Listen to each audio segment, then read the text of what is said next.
Hi, this is Trey. It's part 3, and please subscribe and like if you enjoy this. Tell your friends if you got anything out of it. You know, I've been here over 19 years. I'm from Carolina, and I love Santa Cruz, man. And I really have felt repulsed by the cursed and these entities. But again, the answer is to see through the deception. I want to say I read a book, or I skimmed a book called The Great Mistake by Christopher Hitchens, and he mentioned the privatization of the UC system as well as the entire United States university system, and I highly recommend that as a reference to this series of discussions, because being near UCSC here, it highly keys in on some of the core themes of this. The privatization movement was a huge factor in all of this.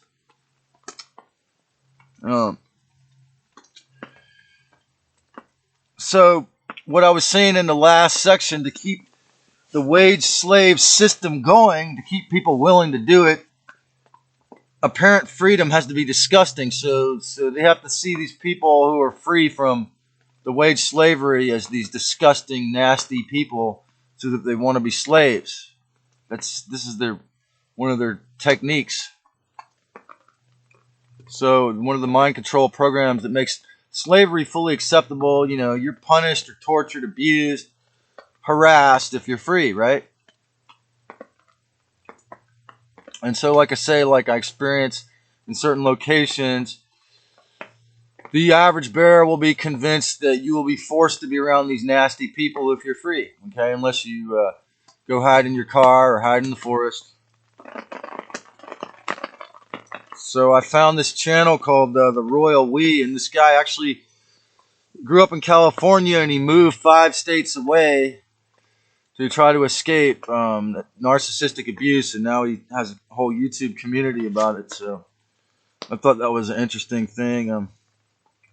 But the mental clarity, again, my friend said that this region is where shamans would go to do their dark training or their shadow work. So it's very helpful to remove the false parts of yourself, to be in a place where people obey Satan and Lucifer and act like spiritually retarded idiots, do just what they're told, be zombies, be completely inverted, completely believe that the opposite of spirituality is real. You know, the war-ons, where the cost of living is high and people believe it and people fight over and scrap over survival, the war-ons control. Okay? So I've considered this to be the front lines. Why is it? How is it that I have an experience in dealing with survival-related solipsism and epigenetic moral relativity and narcissism? Is because I see it every day. I'm watching people go through this shit every day. I'm trying to help people with this every day. Okay? So the control of the situational narrative and fear to set an example. Okay, so informed consent is not just the experiment, the fake informed consent with that. People do informed consent. These ritualists do it all the time. Okay, and they use fear to convince you. So a lot of people are terrified of these issues I've been speaking about in about the past 10 or 15 videos, because they're unwilling to face the possibility of how big the enemy actually is. Say the Zetas, the Dracos. It's very terrifying.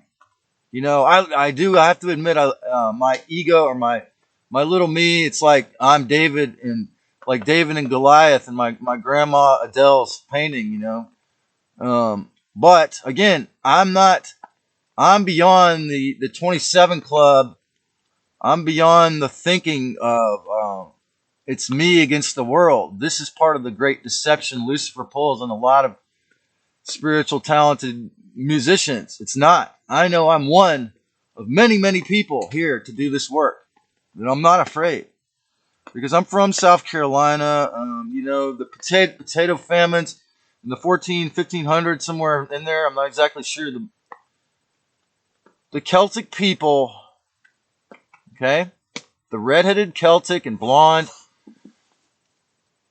Northern and Celtic people moved to the Carolinas and brought their ancient Celtic culture with them. Okay, what does that mean? It means exactly the same thing as La Familia means to a Mexican or Latin person, except for one thing.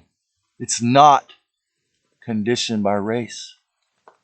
The true Celtic is, according to Lisa Renee, the bloodline of Yeshua. And that means that in my blood is oneness consciousness, just like an Aboriginal, just like an African who never left Africa, just like the original people. Well, maybe there was original white races. Maybe there was original redheaded.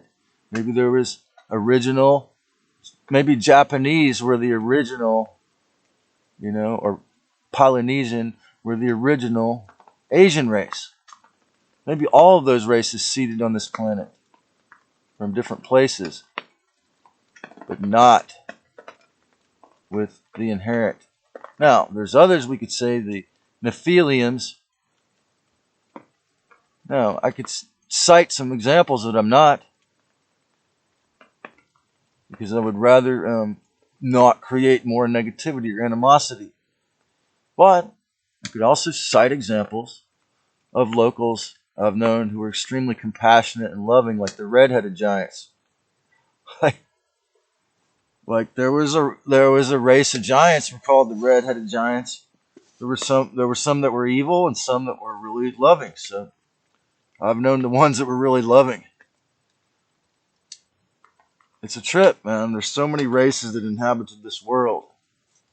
So again, I was just speaking about my roots. So you know, they say Charleston's the friendliest town in America, and I say it's because of this Celtic roots and the way that people behave on the West Coast is because the Illuminati, the nasty naughties, the Khazarian mafia roots of the pseudo-inverted culture of California since they created Hollywood originates.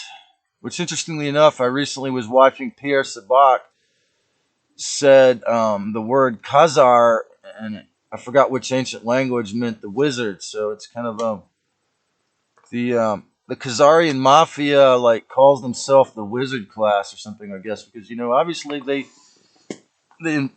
employ advanced solipsistry, advanced forms of hypnotism. So